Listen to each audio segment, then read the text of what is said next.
Good morning दोस्तों, Ram Ram sir. आज English का पार्ट सेकंड, आर्टिकल का पार्ट सेकंड लेके आया हूँ आपके सामने। मैंने विद रूल्स बहुत ही शानदार तरीके से आपको पढ़ाने की कोशिश की दोस्तों, और भी न्यू आइडिया जोड़कर आपको पढ़ाने की कोशिश करूंगा दोस्तों। इंग्लिश का ग्रामर का पूरा बूथ मेरे निकालने की गारंटी आपको है। बहुत ही शानदार तरीके से आपको इंग्लिश ग्रामर पढ़ाऊंगा, और इसके साथ आप एक्सरसाइज सोल्व करते जाना। जैसे मैंने आर्टिकल पूरा करा दिया, तो आप आर्टिकल के जितने भी सवाल है को पुराने पेपर, मॉडल पेपर, उनसे मिलाइए। मेरे रूल्स आपको काम आ रहे हैं नहीं आ रहे, आपको चेक कीजिए। अगर काम आ रहे तो मेरा बहुत ही शानदार है और आपका यूजफुल होगा, और आप मॉडल पेपर मिलेंगे। जो भी टॉपिक कंप्लीट हो गया, आज हमारा आर्टिकल का टॉपिक कंप्लीट हो जाएगा। इसके बाद आप मॉडल पेपर से आर्टिकल मिलाने की कोशिश कीजिए दोस्तों। इसी प्रकार इंग्लिश का आपको डर है ना, वो बाहर निकलेगा और इंग्लिश शानदार तरीके से आपके हो जाएगी। थैंक यू दोस्तों। आज देखिए आर्टिकल का part 2।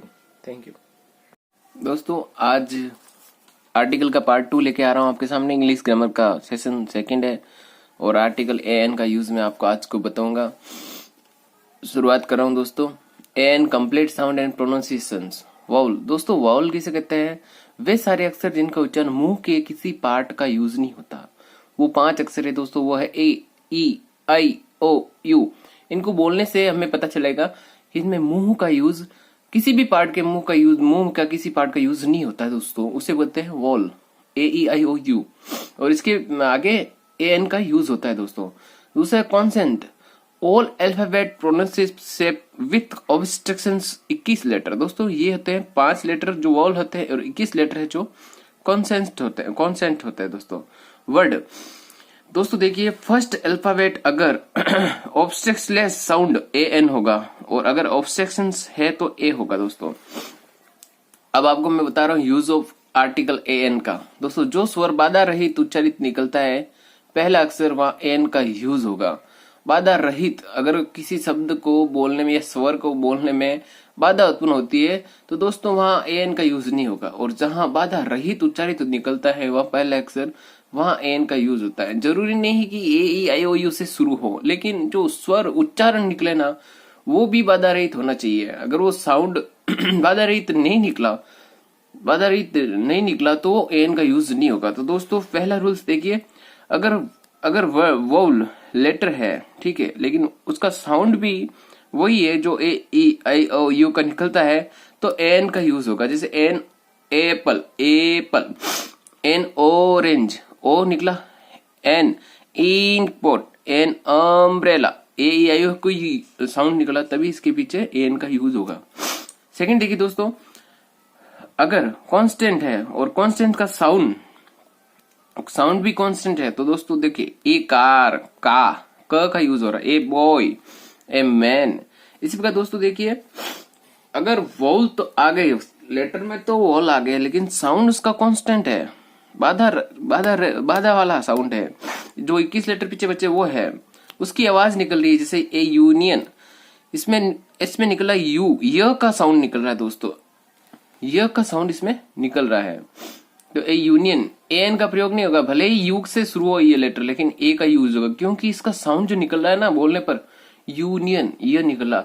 A unique book, A unicorn मतलब होता है वास्तविक घोड़ा, ए का यूज होगा। क्यों कि इसका साउंड है ना दोस्तों, वो नहीं है, वो साउंड है जो ए, ई, आई, ओ की से मैच नहीं कर रहा है। उसी प्रकार दोस्तों देखिए, अगर कांस्टेंट आ गया, कांस्टेंट लेटर आ गया, लेकिन उसका साउंड वोवल है, जैसे एन एम में क्या निकलता? ए में। एल आई सी, साउंड पहला क्या निकला? ए, आई, ओ वाला निकल रहा है। जैसे an M L A, an S P. दोस्तों अब आपको समझ में आ गया होगा कि साउंड का खेल है सब। अगर साउंड ए, आई, यू निकल रहा है, बाधा रहित निकल रहा है, तो एन का प्रयोग होगा। An S I, an Xmas, an X ray, an M में। He is an M A in English. A का साउंड यूज हो रहा है तो एम में आ गया दोस्तों। सेकंड दीजिए, ही इज ए, बी ए, तो इसमें देखो एम ए में तो एन का यूज होगा, लेकिन बी ए, बी साउंड उच्चारित पहले हो रहा तो ए आगे लगा इसके इन इंग्लिश।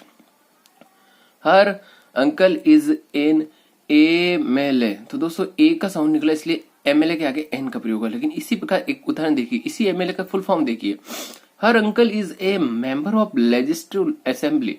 अब दोस्तों देखिए, मेंबर में म का उच्चारण हो रहा है तो ए लगा, हालांकि इसी का ही ये फुल फॉर्म है, लेकिन ए का यूज इसमें हुआ।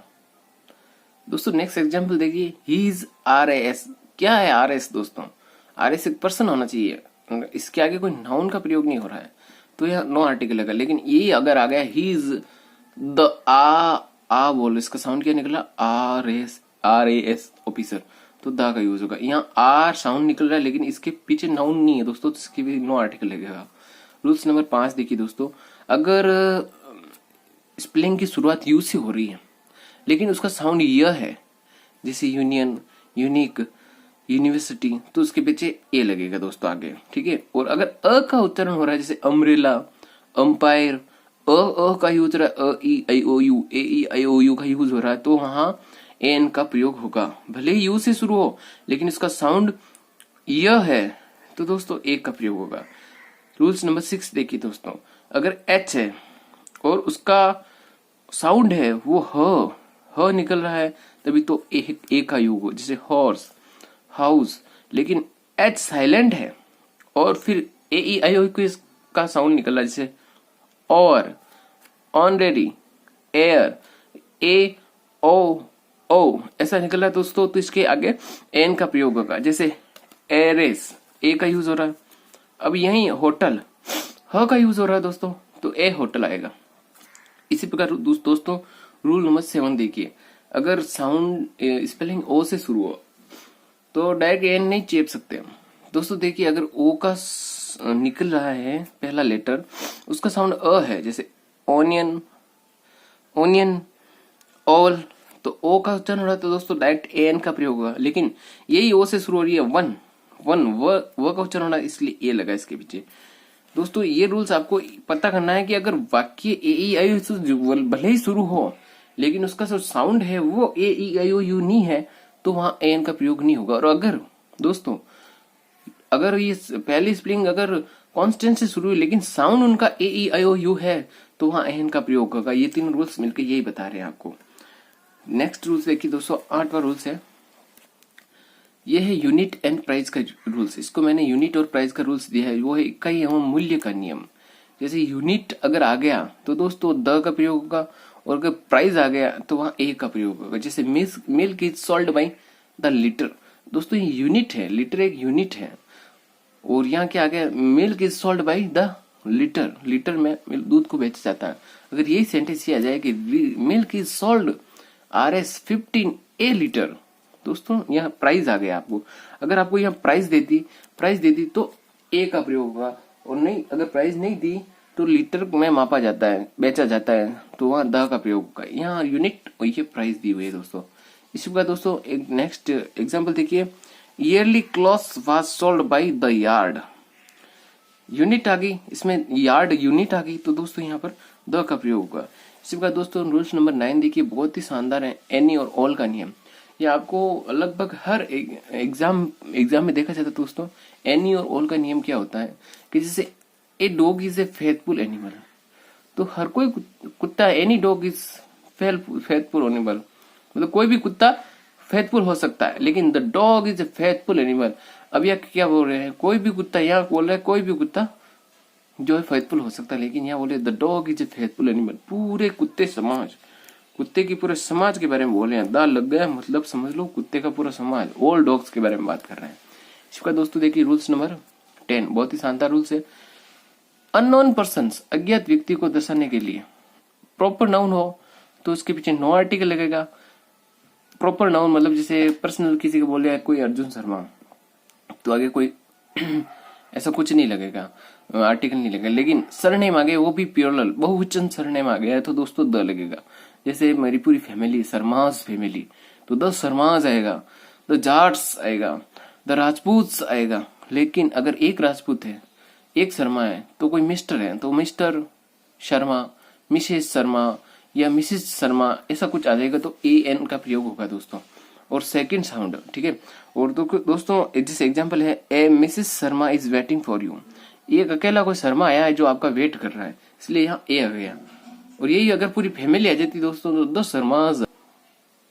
दोस्तों अब मैं आपको बहुत ही शानदार चीज बताने वाला हूँ, जो है ये omission of articles, use of zero article. सबसे ज्यादा पूछे जाने वाला है ये zero article, no article and the, ठीक है दोस्तों।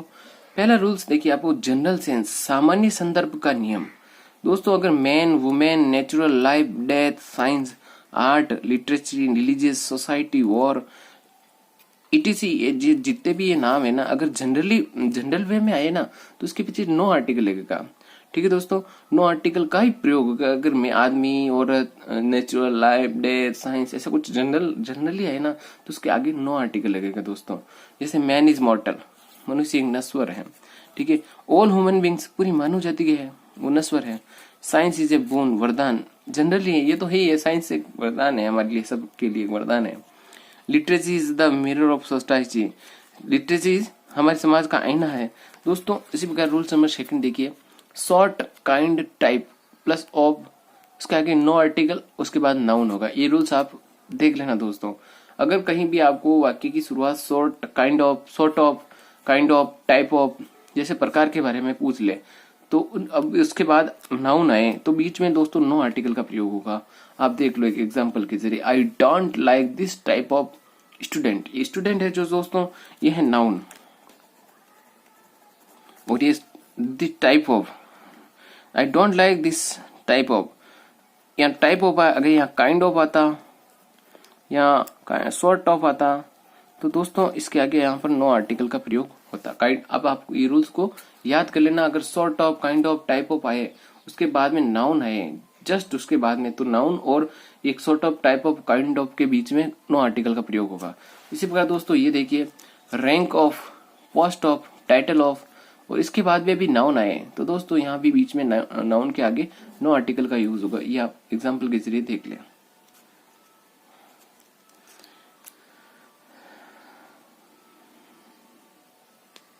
His father has been promoted to the post of manager. दोस्तों ये देखिए, ये रही नाउन, और मैंने आपको बताया post of, rank of, title of, इसके बाद में यहाँ नो आर्टिकल का यूज। आप मैंगोज के आगे ये मैनेजर के आगे ए मैनेजर, द मैनेजर वगैरह का यूज नहीं होगा, बल्कि नो आर्टिकल का यूज होगा।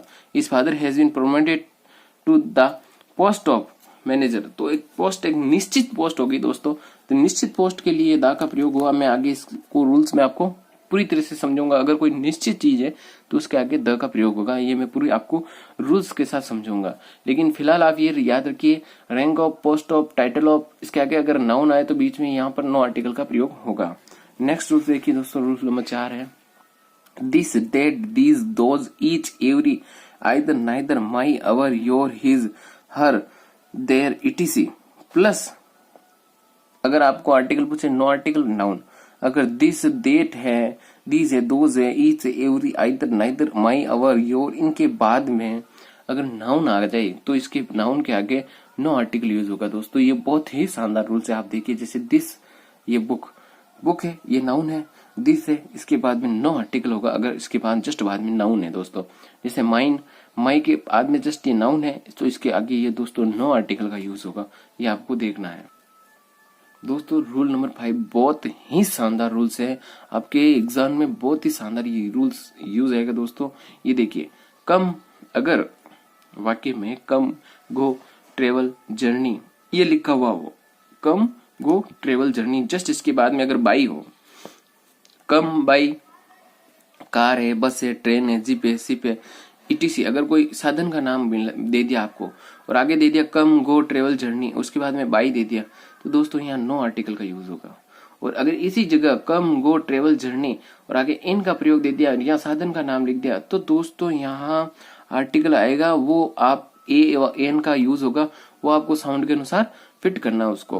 तो समझ गए दोस्तों, क्या है कि कम, गो, ट्रेवल, जर्नी का शब्द आ जाए और उसके बाद में बाई का प्रयोग हो और साधन आ जाए आगे, तो साधन और कार, बाई के बीच में नो आर्टिकल लगेगा। और अगर यही चीज कम, गो, ट्रेवल, जर्नी आ जाए और इन का प्रयोग हो जाए और आगे साधन हो तो इनके बीच में एन का प्रयोग होगा, वो आपको साउंड को देख के देखना पड़ेगा। जैसे आप एग्जाम्पल देखिए, he goes to school by, दोस्तों ये बाई आ गया और इसके जस्ट बाद में ये साधन आ गया नाउन में, तो बाई और साधन के बीच में नो आर्टिकल का यूज होगा। इसी प्रकार ही गोज टू स्कूल, इन आ गया दोस्तों और आगे साधन आ गया तो यहाँ ए बस के अनुसार जैसे ये ए का यूज हो गया। इस प्रकार दोस्तों ये रूल्स आपके लिए बहुत ही इंपॉर्टेंट है, इसको आपको आराम से देखना है। नेक्स्ट रूल से दोस्तों, मेटल्स, अगर कोई मेटल का जनरली यूज हो रहा है दोस्तों, जनरली कोई मेटल का यूज हो रहा है तो वो नो आर्टिकल लगेगा। लेकिन पर्टिकुलरली स्पेसिफिक सेंस में निकल रहा है तो उसका द यूज होगा। मैंने आपको पीछे भी बताया था दोस्तों, अगर स्पेसिफिक सेंस में निकले, जैसे मैंने पीछे आपको बताया the manager, the post of the manager, एक ही पोस्ट थी वहां मैनेजर की, तो स्पेसिफाई किया हुआ था पोस्ट को, तभी द का प्रयोग होगा। उसी प्रकार मेटल्स अगर जनरली यूज होंगे तो नो आर्टिकल, और पर्टिकुलर यूज होंगे स्पेसिफिक सेंस में होंगे तो द का प्रयोग। जैसे जनरल सेंस के एग्जांपल देखो, iron is a useful metal, सबको पता है iron is a useful metal. General सवाल हो गया तो आयरन का नो आर्टिकल लगेगा। Copper is a useful metal, पता है कॉपर यूजफुल है तो नो, जनरल सेंस में no. Gold is a precious metal, सबको पता है gold is a precious metal. इसी प्रकार दोस्तों अब ये देखिए, the gold use in this jewellery is of good quality. दोस्तों ये पर्टिकुलरली उस गोल्ड के बारे में बोल रहे हैं जो इसमें यूज किया गया, तो पर्टिकुलरली बोल रहे हैं तो द का प्रयोग आ गया। आप समझ गए होंगे मैं क्या कहना चाहता हूँ। अगर पर्टिकुलरली पूछ के the gold use is this jewellery, इस ज्वेलरी के अंदर जो गोल्ड है वो गुड क्वालिटी का है, वो किसी पूरी गोल्ड का नहीं बोल रहा है, सिर्फ एक पर्टिकुलर ज्वेलरी में जो गोल्ड है उसका बोल रहे हैं दोस्तों। जैसे the gold is Nepal cheapest then the gold is India, Nepal के गोल्ड की तुलना इंडिया के गोल्ड से कर रहे हैं दोस्तों पर्सनली, तो यहाँ द का यूज होगा। बहुत ही शानदार था दोस्तों। अब नेक्स्ट देखिए आप, रूल्स नंबर 7, लिक्विड, अगर लिक्विड दोस्तों जनरल सेंस में यूज होगा तो नो आर्टिकल, और पर्टिकुलर अगर उसका यूज कर रहे हैं तो द का यूज होगा। जो सेम मेटल का लिक्विड का ये सेम ही है दोस्तों। जैसे water boils at 100 degree Celsius, पानी गर्म होता है 100 डिग्री सेल्सियस पर। Water freezes at 0 degree Celsius, water is useful for life, सबको पता है जनरल सेंस का। लेकिन the water of this pond is not fit for drinking, जो इस तालाब का पानी है वो पीने के लिए सही नहीं है दोस्तों। दुनिया के सब पानी की बात नहीं कर रहा है, ये इस तालाब के पानी की बात कर रहा है, तो पर्टिकुलर उस तालाब के पानी की बात कर रहा है वो, तभी द का प्रयोग होगा। उसी प्रकार दोस्तों देखिए, अगर एक वन वर्ड है एनीथिंग फिट फॉर ड्रिंक, अगर कोई भी पानी पीने के लिए फिट है, सही है, उसे पोर्टेबल बोलते हैं। वन वर्ड बीच में मैंने ले लिया है दोस्तों। रूल नंबर 8 आपके सामने है।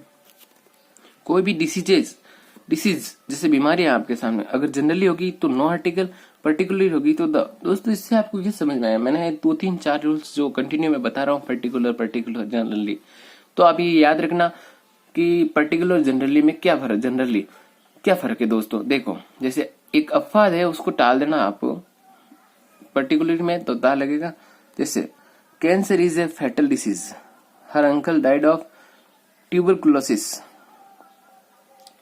दोस्तों जैसे ये सामान्य बीमारी आ गई, cancer is a fatal disease, हमें पता है कैंसर कितना खतरनाक है हमारे लिए, तो इसके आगे नो आर्टिकल। और हर अंकल डाइड ऑफ ट्यूबरकुलोसिस, हाँ उसका अंकल है जो टीबी से मर गया दोस्तों। कोई जनरली सेंस बोल रहे हैं हाँ टीबी से मर गया, लेकिन इसके जनरली दोस्तों मैं आपको बताता हूँ कि जो बीमारियां होती है ना उनके आगे कोई आर्टिकल लगता ही नहीं है। और कोई खास ही बीमारी है जो मैं 4-5 बीमारी आपको बताऊंगा उसके आगे ही द का प्रयोग होगा, बाकी सभी बीमारियों आगे नो आर्टिकल यूज होगा। वो 5 आपको याद रखनी पड़ेगी, micelles, rickets, mumps, plague and flu. दोस्तों इन 5 बीमारियों के आगे ही आपको द का प्रयोग करना होगा।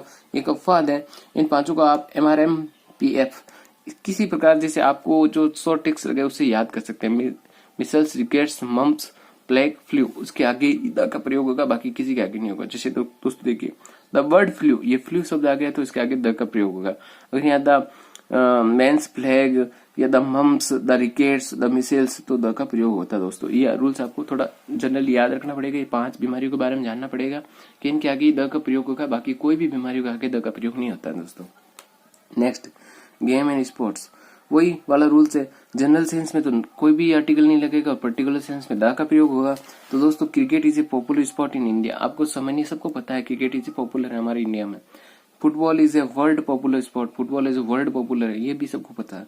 लेकिन द फुटबॉल ऑफ मोहन बागान इज लाइक्ड बाय ऑल, वह फुटबॉल जो मोहन बागान खेलता है वो सबको पसंद है दोस्तों। ये पर्सनल मोहन बागान के बारे में फुटबॉल का खेल बोले तो उसके आगे द का प्रयोग होगा। आप समझ गए होंगे जनरल क्या होता है, पर्टिकुलर क्या होता है।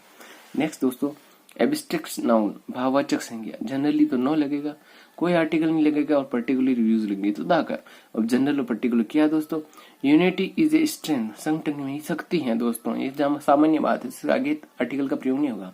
नॉलेज इज पावर, ज्ञान एक पावर है दोस्तों, इसके जनरल है तो नो लगेगा, no article. Honesty is the best policy दोस्तों, इसके आगे भी नो आर्टिकल लगेगा, क्यों, ये जनरली बोल रहे हैं दोस्तों। लेकिन देखिए आप, the honesty of the old beggars was praised by every, उस बुढ़े आदमी की ईमानदारी, भिखारी की ईमानदारी वो सभी आदमियों ने पसंद की, एवरी सभी आदमियों ने पसंद की। किसकी ईमानदारी, उस बुढ़े आदमी की, उस पर्सनल बुढ़े आदमी की बोल रहे हैं, तभी इसके आगे द का प्रयोग हुआ दोस्तों। दोस्तों नेक्स्ट रूल 11 है, languages generally are no articles.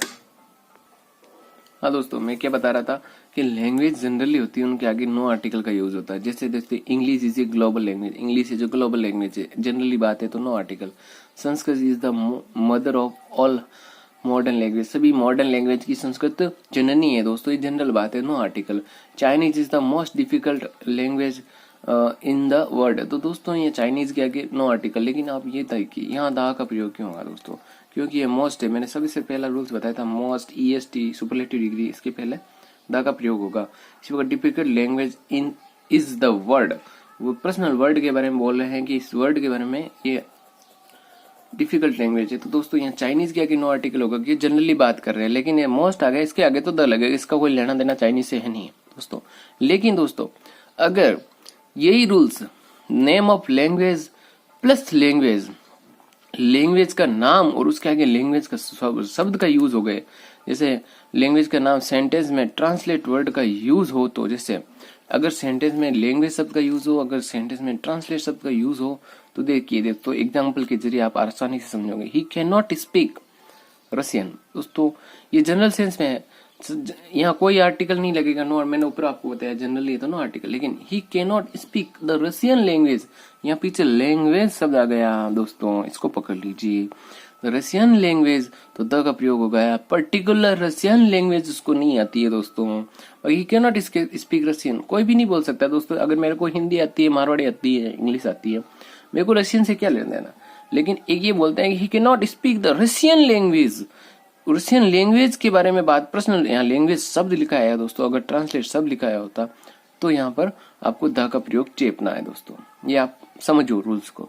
Next दोस्तों एग्जांपल है, this paragraph has been translated, मैंने क्या बोला, एक तो लैंग्वेज और ट्रांसलेट शब्द यूज होते हैं, आप उस भाषा के आगे द चेप दो। Translate for the German, translate और लैंग्वेज, ये दो शब्द आगे दोस्तों, तो इनके आगे द का प्रयोग कर दिया हमने। नेक्स्ट रूल दोस्तों, नेम ऑफ सीजन्स, ऋतुओं के नाम से पहले जनरली नो आर्टिकल का यूज होता है दोस्तों। देखिए summer is the hot session, सबको पता है गर्मी हॉट सेशन है, लेकिन the summer of the western part of Rajasthan is beyond tolerance, दोस्तों ये पर्सनल राजस्थान के बारे में बात करें, the summer of the western part of Rajasthan. दोस्तों ये इसमें 3-4 रूल्स आ गए आपको, एक तो पर्टिकुलरली बात कर रहा है तो द का प्रयोग होगा दोस्तों। एक वेस्टर्न, मैंने आपको क्या बोला, अगर the west, the east, the south, the ऐसा आता, अगर द वेस्ट राजस्थान आता तो नहीं आता, लेकिन वेस्टर्न ERN ये आ गया दोस्तों, इसके कारण यहाँ द का प्रयोग होगा। और राजस्थान के आगे मैंने वाला proper noun, generally proper noun के आगे आर्टिकल का प्रयोग नहीं होगा, ठीक है दोस्तों। आगे देखिए, name of weekends, name of weekends generally तो no article, particularly the article. देखो Sunday is the first day of the week, Sunday जो फर्स्ट वीक होता है वीक का, तो जनरली बात है तो यहाँ नहीं लगा। अगर the Sunday of the last week was very boring, वो पर्सनल उस संडे की बात कर रहा है जिस दिन वो बहुत ज्यादा बोरिंग हुआ था, तो उसके आगे द का प्रयोग। नेक्स्ट रूल 14 देखिए दोस्तों, नेम ऑफ मंथ, महीने, जनरल तो नो आर्टिकल और पर्टिकुलर द आर्टिकल दोस्तों। जनवरी is the first month of year, general बात है, लेकिन 2 January of 2013 was very cold, लेकिन ये पर्सनल उस जनवरी की बात करा जहां 2013 की वो बहुत ही सर्दी थी उस टाइम, उसके आगे द का प्रयोग हुआ दोस्तों। इंग्लिश को आपको रूल्स से ही समझना पड़ेगा दोस्तों, बहुत ही इजी हो जाएगी इंग्लिश, आप रूल्स तो देखते जाइए, पढ़ते जाइए, समझते जाइए, आपको आराम से इंग्लिश का विभूत आराम से उतरेगा दोस्तों। नेक्स्ट रूल्स है दोस्तों, rules number 15, parts of the day, part of the day general sense में तो नो आर्टिकल, पर्टिकुलर सेंस में द आर्टिकल। तो दोस्तों पार्ट ऑफ डे मतलब क्या, मॉर्निंग, इवनिंग, टुमारो, ये वगैरह, इवनिंग, नाइट। तो morning is the most appropriate time for study. सबको पता है कि सुबह की टाइम पढ़ाई बहुत ही शानदार होती है दोस्तों। तो ये जनरल सेंस है तो no article. I will meet you tomorrow in the morning. मैं पर्सनल आपसे उस कल की मॉर्निंग को मिलूंगा। ये पर्सनल उस मॉर्निंग की बात कर दी, मैं आपको कल मिलूंगा। फाइनली कल की मॉर्निंग, और किसी मॉर्निंग की बात नहीं कर रहा हूँ, कल की मॉर्निंग। तो यहाँ द का यूज हुआ दोस्तों। इसी प्रकार दोस्तों देखिए breakfast, lunch, dinner, etc. general sense में द नो आर्टिकल और पर्टिकुलर सेंस में द। अब आप ये मैं जो रूल्स काफी बता रहा हूँ जो जनरल और पर्टिकुलर के आधारित है, ये आपको समझना पड़ेगा दोस्तों। जनरल क्या होता है, पर्टिकुलर क्या होता है। अब breakfast is the most important food of the day. जो नाश्ता होता है वो दिन का सबसे शानदार फूड होता है दोस्तों। सुबह का नाश्ता हेल्दी होता है, करना चाहिए सबको। यह ब्रेकफास्ट जनरली करना चाहिए सबको। ब्रेकफास्ट हेल्थी होता है, सबको पता है, मोस्ट इम्पोर्टेंट होता है। ये तो यहाँ कोई आर्टिकल का प्रयोग नहीं हुआ। और आप दोस्तों यहाँ देख रहे हैं, ये मोस्ट की वजह से यहाँ दा आया है। पहला रूल्स था हमारा, लेकिन आप देखिए सेकेंड रूल्स देखिए, the breakfast today was very delicious. आज का जो ब्रेकफास्ट है ना दोस्तों, बहुत ही शानदार डिलीशियस था, इसीलिए यहाँ दा का प्रयोग हुआ। आज पर्सनल ब्रेकफास्ट की बात कर रहे हैं, रोज की ब्रेकफास्ट की बात नहीं कर रहे हैं। तो वो ब्रेकफास्ट बहुत ही डिलीशियस था। ये जनरल नहीं है दोस्तों, ये पर्टिकुलर ब्रेकफास्ट के बारे में बोल रहे हैं। नेक्स्ट रूल्स देखिए दोस्तों, बहुत ही शानदार रूल्स है। और ये रूल्स आपको एग्जाम में देखने के लिए इस प्रकार के रूल्स दिखते हैं दोस्तों। ये आप आराम से समझना, मैं टाइम लूंगा भले। प्राइमरी एंड अदर पर्पज, कोई चीज कोई काम के लिए हम प्राइमरी जाते हैं, जैसे हमें जाना होता है कि मंदिर में जाते हैं तो भगवान के दर्शन नहीं करने होते हैं, और स्कूल में जाते हैं हम पढ़ने के लिए, कॉलेज में जाते हैं पढ़ने के लिए, जनरल सेंस हो गए दोस्तों। लेकिन अगर यही दूसरे पर्पज से जाए, अगर मंदिर हम जाए किसी से मिलने, वहां हमने किसी को बुलाया है, स्कूल जाना है किसी फ्रेंड को देखने या टीचर से मिलने, तो दोस्तों वहां पढ़ने के लिए हम नहीं गए तो वहां द का प्रयोग होगा। अगर मंदिर हम भगवान के दर्शन करने नहीं और अदर पर्पज के लिए गए तो वहां द का यूज होगा। जिस प्रकार देखिए दोस्तों, प्राथमिक और अन्य उद्देश्य के नियम, school, college, university, temple, mosque, मस्जिद, church, hospital, police station, railway station, bus stand, airport, shopping complex, cinema, hotel, jail, etc. यहाँ अदर पर्पज के लिए गए तो हमें दा लगेगा, लेकिन वो जो रोल्स का प्राइमरी पर्पज है, जो हमें उसे जाना ही है, वो कहाँ हमें उसी उद्देश्य से जाना हो तो अदर पर्पज हो तो द लगेगा का यूज होगा, और उसी उद्देश्य से जाना हो दोस्तों तो नो आर्टिकल का प्रयोग होगा। He goes to school daily, वो डेली स्कूल जाता है तो ये उसका वो पर्पज हो गया, वही जाना है, इसका कोई अलग अलग से अदर पर्पज नहीं हुआ उसका। He is going to the school to meet his friends. दोस्तों यहाँ क्या बोल रहे हैं, पढ़ने के लिए नहीं जा रहा है, वो अपने दोस्तों से मिलने के लिए जा रहा है। He going to the school to meet his friend, तो यहाँ द का प्रयोग हुआ है। शानदार रूल से दोस्तों, इसको समझना पड़ेगा आपको। I went to the hospital to meet my sick friend. मैं हॉस्पिटल क्यों जा रहा हूँ कि मेरा दोस्त वहां भर्ती है और वो बीमार है, इसलिए जा रहा हूँ। तो ये अदर पर्पज हो गया। मैं वहां एडमिट होने के लिए, अपना इलाज कराने के लिए नहीं जा रहा हूँ दोस्तों, अदर पर्पज है, मैं अपने दोस्त से मिलने जा रहा हूँ, तो द का प्रयोग हो गया दोस्तों। इसी प्रकार देखिए दोस्तों, she went to hospital for her regular medical checkup. अब वह हॉस्पिटल क्यों जा रही है, वो अपने डेली का चेकअप करा रही है दोस्तों। ये उसी का पर्पज है, उसके खुद को जाना है, हॉस्पिटल चेक कराने के लिए जा रही है, तो यहाँ नो आर्टिकल का प्रयोग होगा। ये रूल सब आपको बहुत ही शानदार तरीके से समझ में आ गया होगा दोस्तों। देखिए दोस्तों, मैंने बहुत सारे रूल्स आपको बताए, जो भी रूल्स है सब आपको बताने की कोशिश की, बहुत ही शानदार तरीके से समझाने की कोशिश की है दोस्तों। How many house do you work on an average, the chemist asked me to wait for a while. He was in a hurry when I saw him. दोस्तों कहीं कभी कोई फेजेस होते हैं ना, उसके फिक्स आर्टिकल होते हैं, जैसे on an average, for a while, is a hurry. तो दोस्तों ये फिक्स आर्टिकल होते हैं, कोई फेजेस कह गए। तो दोस्तों मैंने आपको आज ये आर्टिकल का पूरा पार्ट पढ़ाया है, बहुत ही शानदार से विद रूल्स समझाया, पूरी समझाने की कोशिश की।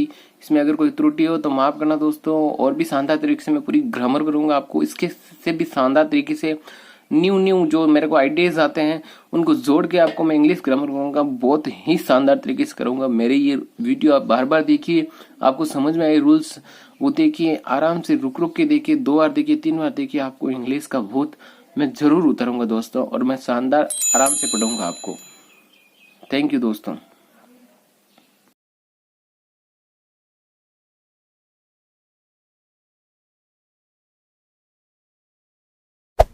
Hey there. Subscribe to my channel. And also press this bell icon.